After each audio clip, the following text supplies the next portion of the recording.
Hey everybody, it's Dr. Aaliyah with another episode of And I Should Care Because, the podcast where we talk about higher ed policy changes and I help you navigate those changes one news article at a time.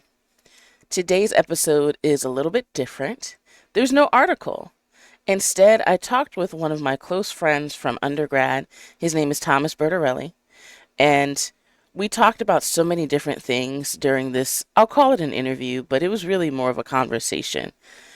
He has such an interesting story about undergrad and his grad school adventures that I think it really is a story that needs to be told because there's more than one way to get the most out of college.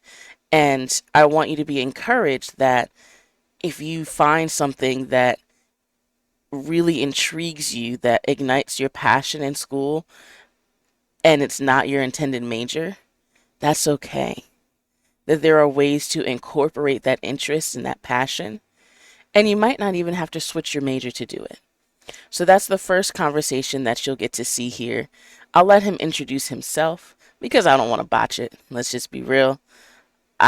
He works in the private sector, which is business speak for he's working for a company. And I already know I don't have that language. So I'm going to let him introduce himself. You'll watch the interview clip, and I hope that you enjoy. Who are you? My name is Thomas Bertarelli, and I am a manager of customer insights. What does that mean? What does that mean? Customer insights is business speak for somebody whose role it is to bring the voice of the customer into business decisions. So basically, when companies want to figure out what they should be doing in terms of their short-term and long-term strategy, be it products they want to bring to market, features they want to develop, they look to somebody like me to actually go out and do the research to figure out, what is it that people want, what do they think about something, and then how do we act upon it. Oh, okay. So that's far more interesting than the title suggests. That's really Yeah, cool. So, yeah. how did you stumble upon that? So, maybe give me a little bit of background about so college, what was your major, and then how did you come into the world of kind of sociology and how people interact with each other and what they're thinking? Sure. So, if you were to look just at my resume, it probably would not make sense where I ended up. So, in undergrad, bachelor's degree in neuroscience with a secondary major in music performance, but that was more for fun. Then I got a master's degree in social science, and I'm currently working towards a PhD in sociology. And the reason why all of that makes sense in my head, perhaps not to somebody who's just reading my resume, is that I've always been interested in what makes people tick. So what is it that drives people's behaviors? What is it that leads them to do the things that they do, their attitudes, their behaviors? Why do people do things that make sense to people in their minds? And that was really a driving force of really what I was starting to uncover about what my interests were when I was an undergrad. And after figuring out kind of what that little nugget was that I was most interested in, that's what helped me figure out what I needed to pivot or how I should pivot into the private sector. So, let's take it back to undergrad, where you're doing neuroscience and music, and then how did you make the switch to say, there's this other thing that's way not even in the stadium that I'm really interested in? So, what was that moment for you? And then from there, how did that make you feel? Like, you know, was it oh my goodness, how do I switch? Am I going to be making someone disappointed, or were you disappointed in yourself? Did you feel like you wasted time with your other major? Mm, sure, these are great questions. So I think that I started pursuing a degree in neuroscience because originally I wanted to go into medical school. I thought that, so I did everything that I thought I needed to do, just take classes in the natural sciences, biology, chemistry, things like that. Landed in neuroscience because I realized now, looking back, that it was a little bit closer to what my interests are within the natural sciences, and ended up pivoting into sociology, really because I needed to fulfill some of my general academic requirements. So I think my undergraduate advisor, in talking to me, realized that I was a neuroscience major, but I really was approaching it from this specific mindset that closely aligned with sociology. And I had some general academic requirements that I needed to fulfill. And so I was trying to figure out, do I do anthropology or sociology? Because those were the options at the time. I wasn't like looking for these classes. This is just what the registrar said I could take. And my advisor recommended that I pursue sociology. I took the introduction to sociology class, and it was like this kind of like this aha moment of like, they're speaking a language that I understand. Like, I may not have the specific vocabulary, but it's intuitively makes sense to me, and I like doing this. It was admittedly a little bit of a scary moment because I was already a junior in college. I had declared my majors. I was well on my way to fulfilling the requirements in order to graduate. Um, and it was tough because I wanted to do this. I wanted to pursue and like learn more about this topic that I was uncovering. It was really, really, really interesting, but I had all of this work that I had already done. And so ultimately, what I ended up doing was finishing my neuroscience degree, but ended up figuring out and finding ways to take more sociology classes towards the end of my junior as well as senior years. Um, it was a lot of soul searching. I'll be completely honest with you, because it was difficult to have realized that I put all this time and work into this thing that I thought was my goal, but then realizing that maybe that actually wasn't as good of a fit. So a lot of conversations. You probably remember many of those. Yes, yes, Just kind of yes. me, kind of like going back and forth, like, what do I do? How do I make this work? Not for nothing, my parents were also kind of that mindset that like, oh yeah, Thomas has wanted to be a doctor since he was in middle school, so of course he's going to pursue that. And so this was completely out of left field for them. So it was interesting to navigate kind of internally for myself what I wanted to do with my life, what I thought I wanted to do in terms of my classwork, coursework, but also having those external conversations with my parents, but also my advisors. So a lot of back and forth. Yeah, I feel like people are afraid when they find something that really clicks with them to pursue it because it feels like, oh, there's all this time wasted.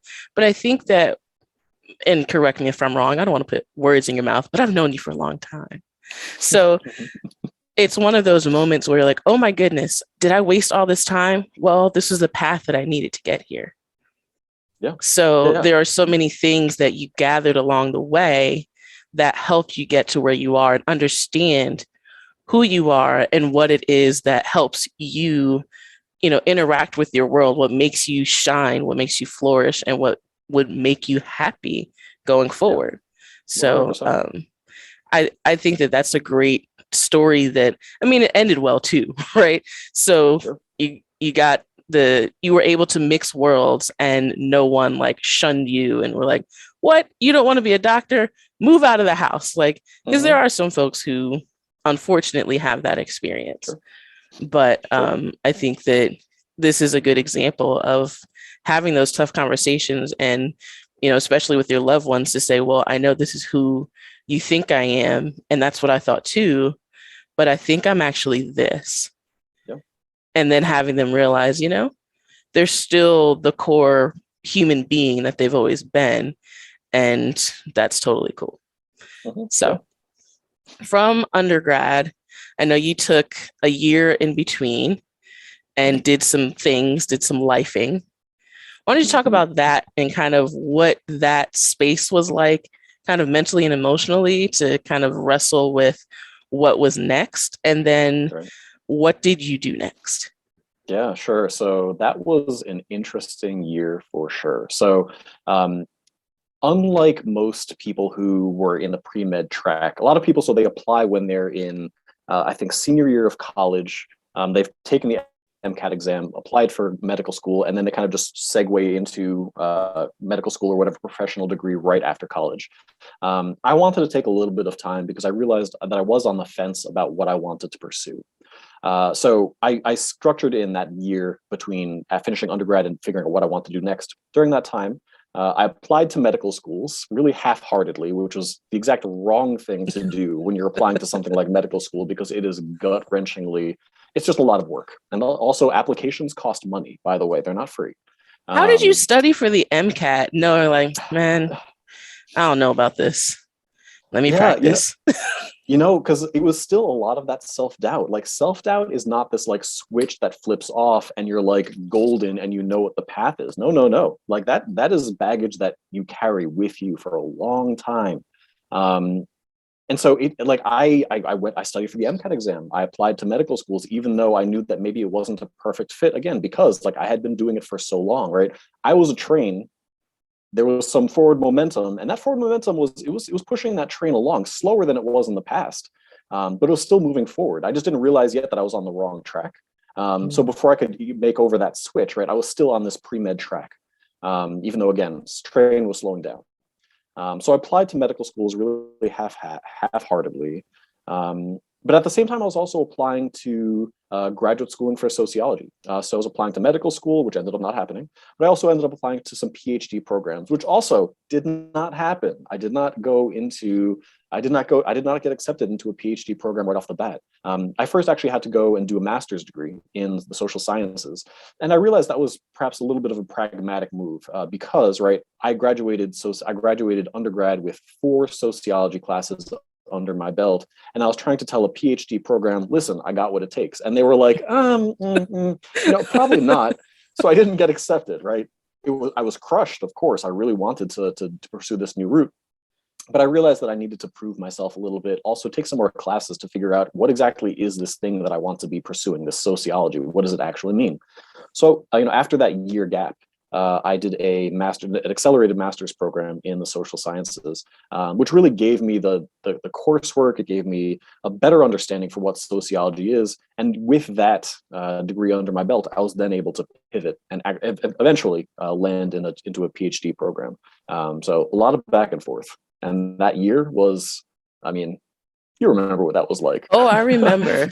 I don't even understand how you had time to like entertain me and to come visit because the Mhm. quarter system, that Oh, just, it was just yes. like, do you, am I allowed to breathe?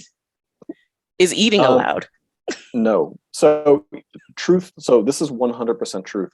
From in the last 2 quarters of my program, I don't have like distinct memories, but if you told me a day of the week and a time of day, I could tell you what I was doing. Not because I remember that moment, but just because I had to structure my life so strictly in order to get my work done in time.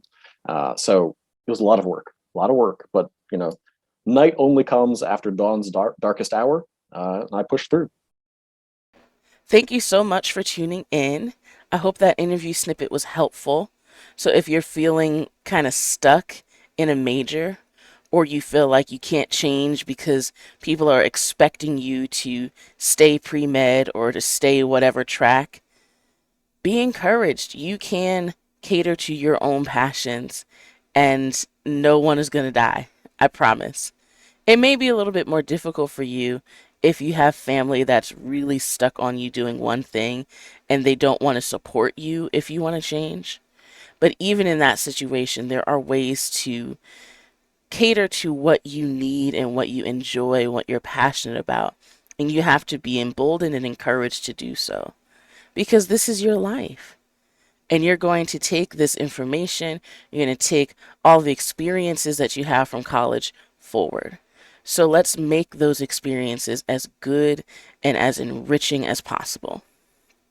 I hope that you get some ways of how to cater to your interests and maybe not even change your major. Make sure that you communicate with your academic advisor or a mentor or someone that you trust when you realize, oh, I may be on the wrong path, or this path is enjoyable, but I think I need this other element. Maybe you could add a minor. Maybe you could just fill your schedule, take some gen eds that also fill the passion requirement, right? So there are so many different ways that you may be able to incorporate the things you love without having to switch your major super late in the game. And even if you do, that's okay. The goal is to figure out what it is that you truly love and what it is that you can work on every day and not really feel like you're doing work. So be encouraged. I hope this was helpful. I hope that seeing and hearing someone else's story and seeing that they've emerged on the other side as a whole human being is helpful to you. So if it is, let me know in the comments. Are you encouraged to try something new? Are you ready to take the leap and change your major? Are you ready to consider adding a minor? What are you thinking about? Let me know in the comments below. If you have questions, put those in there too. I love the questions. So stay in touch. Put your comments, your thoughts, your questions in the comments, or hit me up on Twitter. And come on back for another episode. Make it a great day, and I'll see you back here again soon. Bye.